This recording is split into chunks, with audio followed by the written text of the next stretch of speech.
Hi, welcome back to another edition of Max and Nicky 1000th Time Reactions, where we react to a song after listening to it for our 1000th time. We release 3 videos a day. Every day. So make sure to hit that subscribe button. And turn on post notifications. So you don't miss out on all this great content of ours. Sure. So what song are we going to listen to right now, Max? We're going to listen to 25 or 624 by Chicago. Cool. Now, we've heard this song so many times before, especially growing up. We would hear this on the radio a lot, especially when we were in high school. We're going to try something a little different than we usually do on this particular reaction video. Usually we reserve our analysis until after the song, and so we try to we don't pause the song at all while we're listening. But for this, we're going to try a little experiment. We're going to pause at certain intervals in the song. We'll do it at appropriate times so we're not like cutting off a chorus or in the middle of a verse. Sure. And we'll react to little chunks in between. Sure, and then we'll react more after have the a more song. in-depth analysis afterward. But before we do that, just want to remind you all, as we usually do, that we have another YouTube channel called Max and Nicky, on which we perform oldies tunes, jazz standards, and originals in that vein. And we got comedy videos on there as well. That's right. But for right now, let's take a listen to 25 or 624 by Chicago. Here we go. For our 1000th time. That's right. Here we go.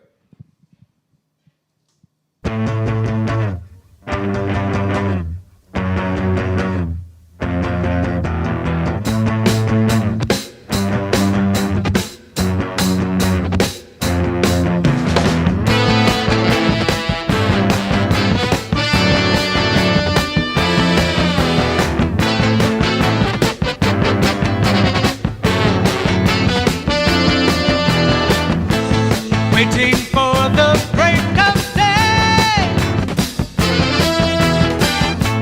searching for something to say,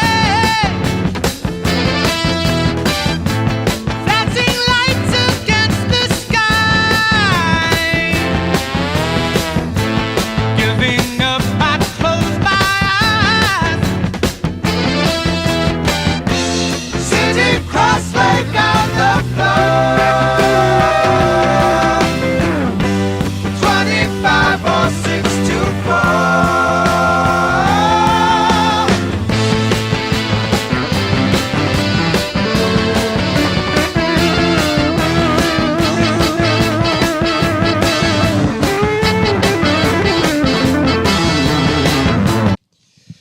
All right. First things first, let's just start out with the very beginning. Obviously, we got that horn section that's really... Sure. Well, even before the horns but come even in, before, there's this thing, I think it's happening on the bass itself, but it's like doing this... Yeah, it's like while, you're hearing that initial drum beat. Dun, dun, dun, dun, dun. Dun dun dun dun dun dun dun dun dun. No, yeah, I mean obviously you hear the guitar. Yeah, I mean I'm not sure if it's the guitar doing that or the bass. I think it's the bass. I think you're hearing like the thumb or the fingers of the bass. They're doing some sort of percussive thing that's making it sound. It's really cool, like this. Yeah, I mean, really cool. But not only that is so that initial riff da da da da da da da da da. It's very iconic, yet you kind of hear that thing in a lot of songs. Why My Guitar Gently Weeps kind of has the same sort of progression. Oh, right? Yeah, sure. It's a common chord progression. It's a common chord progression. I think Cream uses it in one of their songs, right? It's kind of a, minor, the 1, the 7, the flat 7, flat 6, sure. 5. But the horns are just, this song features the horns so well. And Chicago's really known for their horn section, especially the early to mid Chicago. Right, which really kind of defined the group, actually. Right, sure. It's a real good example of this kind of jazz rock style, And boy, what a horn section that is, especially with that trombone. It's like, you got the real slide up. But also, they're doing some really cool kind of syncopated things there as well, which is kind of a neat thing. Anyway, let's get back into it. Let's keep going on. And the lead singer so far, it's been Peter Cetera. Yeah, Peter Cetera. Obviously, classic Peter Cetera with that tenor.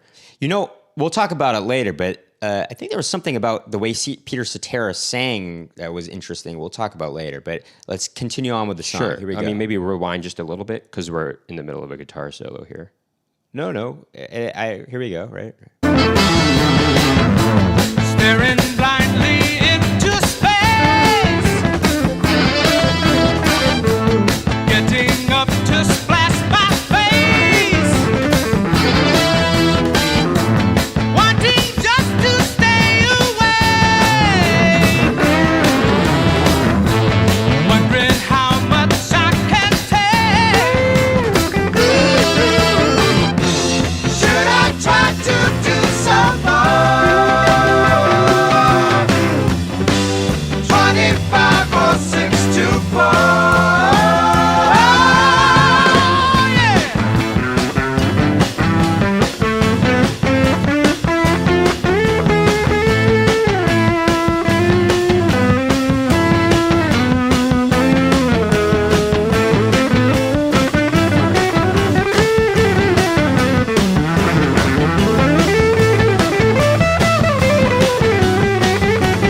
right. Oh man, that's quite a solo from Terry Kath. Terry there, Kath, you know? by the way, one of the all-time great guitarists, who I feel like is underrated by what, Sorry, go on. I'm just trying to go on. oh yeah, I feel like he's underrated by these top guitarists of all time lists. I feel like Sure. Terry Kath does not get enough credit.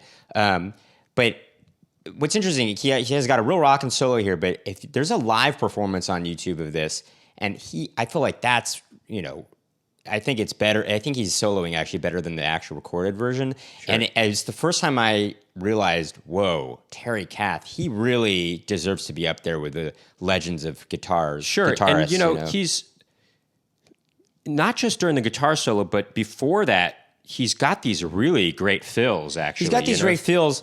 And that's a kind of a cool thing, by the way, about this song. It's got this driving, done, but then Sure, and then when the chorus hits, it's kind of a little bit more laid back. It's kind of a laid back. And you hear the harmony vocals come in on that, which is really cool too. And it's kind of a cool way. I mean, the chorus is sung by a group rather than just Peter Cetera. Right, and it's kind of cool, the way they kind of crescendo back into the driving beat of the kind of the main part of the song, I suppose. Anyway, All right, let's keep get going. back into Here we it. go.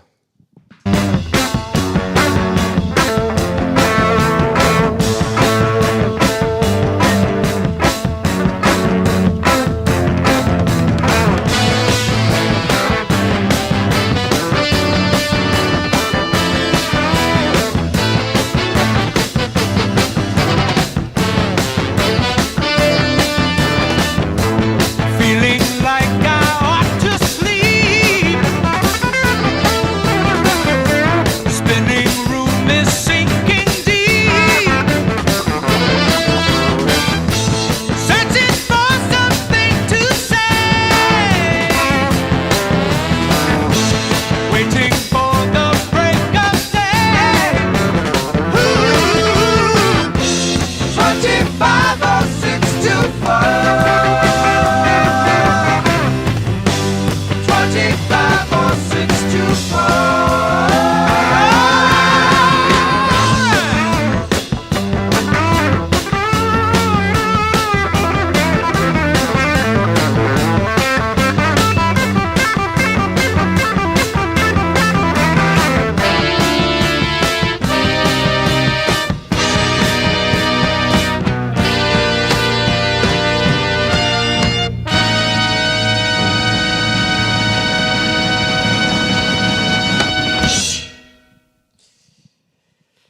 What a All great right. song. I mean, 25 even or the- 64. Yeah, I by mean, Chicago. even just listening to those last kind of horn chords, you really got a sense that they had a real sense of music theory, music theory and- and harmony and and kind background in jazz. and jazz, and they really knew their music. Well, there's a couple in things a real to say. studied way. I feel There's a couple things to say. Well, first of all, that last slowing down of the horns, it kind of reminded me of Blood, Sweat, and Tears. Actually, I was going to say it reminds me of Blood, Sweat, and Tears. And which also is a group that kind of has these jazz rock kind of songs I feel like- that are kind of influenced, that have jazz influences. I kind of feel like Blood, Sweat, and Tears was the first one of those bands to get big. I feel. maybe. I mean, I know Chicago and Chicago The Doobie kind of started Brothers. around the same time. they all. I know a lot of them started Or around the the same Chicago time. Transit Authority. Right. as A they lot were of first them called. started around the same time, but Blood, Sweat, and Tears certainly, I think, they became, the biggest first. But I then mean, obviously big first. Chicago and Doobie Brothers certainly surpassed Blood, Sweat, and Tears. Right. Well, in the 70s, they certainly did. But I feel like and also... This song came out in, I think, 70, right? If I'm not mistaken. Oh, maybe no, 69? Really? No, this song... Oh, 1970. You're right. 1970, Oh, yeah. I guess this was a huge hit then. I mean, Well, so Blood, not Sweat, long and Tears, after. their eponymous album came out in 1968 and actually won Grammy, the Album of the Year award at the Grammys for... There you go. in Well, 68. See, that's a little bit earlier, Sure. I mean, but there's like other, I don't know. Anyway, Oh, by the So way, we're what's also forgetting as part of those jazz rock. We're forgetting. Steely Dan. Obviously. sure, Steely Dan. Well, yeah. But, what I want to say is Terry Kath's solos, he's definitely utilizing the blues scale a lot, but he's also seems to be utilizing the harmonic minor scale a lot. Sure. Like very much so. especially in the main crux of his featured guitar solo and at the end there. But he does have these really cool fills that are. I know. really I will awesome. say, like, there's a part where it's almost there are these fills, like, but it almost sounds like he's kind of soloing even in the second half of the song, where he's kind of. It's almost like he's trading fourths in a way with Peter Cetera singing. You know. Sure. I mean, or trading something. You know. By the way, whatever. if you're not familiar with what a harmonic minor scale is, or how to differentiate it from a natural minor, it's basically a natural minor scale, but with a sharp 7. Or a natural 7, I guess. Because a regular, or a natural 7. A regular natural minor scale has a flat third, a flat 6, and a flat 7. Right. Well, I guess it would be Maybe a natural 7 rather, or well, I guess you would just say it's sharp from the 7. What it would be in a natural in minor. Aeolian mode, I guess, in a natural. Anyway, minor this is getting scale. really heavily in the music theory. Something else I wanted to mention was the horns are really cool, and they're doing a lot of cool rhythms in sync with each other. But something I also noticed was they're very close into the ear. You know, they're mixed very dryly. There's not any reverb on the horns, and you can they're like really forward in the mix, as opposed to I don't know. There's not much reverb on it, basically. As opposed to like maybe Happy Together or something like that. Are you talking about the horns? Yeah, the horns. Yeah. Well, that's kind of really has this kind of big sound where it's kind of or if you like listen to a Phil Spector with a lot record, of reverb or something like that, or a Phil Spector tune, Spector record, the most of the instruments are far back, and so it really shines a light on the lead vocals, Well, not just that, but it's also kind of giving you the impression you're in kind of a bigger room. Sure. Where this is kind of, it's almost like they wanted the horns up front and close to really keep that driving force going, Sure. And man, anyway, those horns are really doing something special, I gotta say. I know. Anyway, I think that'll do it for this reaction video. If you like what you heard and saw today, please hit that subscribe button and turn on post notifications to find out about more Max and Nicky reaction videos. Actually, sorry. Oh, sorry. Did you want it? Yeah, I'm just going to say one thing. I had mentioned before about Peter Cetera singing. Apparently, he couldn't. I think he had surgery when he was younger. I could be getting this wrong, or something happened where he doesn't open his mouth all the way. Oh, really? So it gives him his unique way of singing, where if you look at him singing, his mouth isn't open up wide, I believe, if I'm correct. And I think it's a peculiarity with regard to something that might have happened with his jaw when he was younger. I think. Anyway, it gives him this really cool tone that is very unique to Peter Cetera, I think. You do know why it's called 25 or 64, right?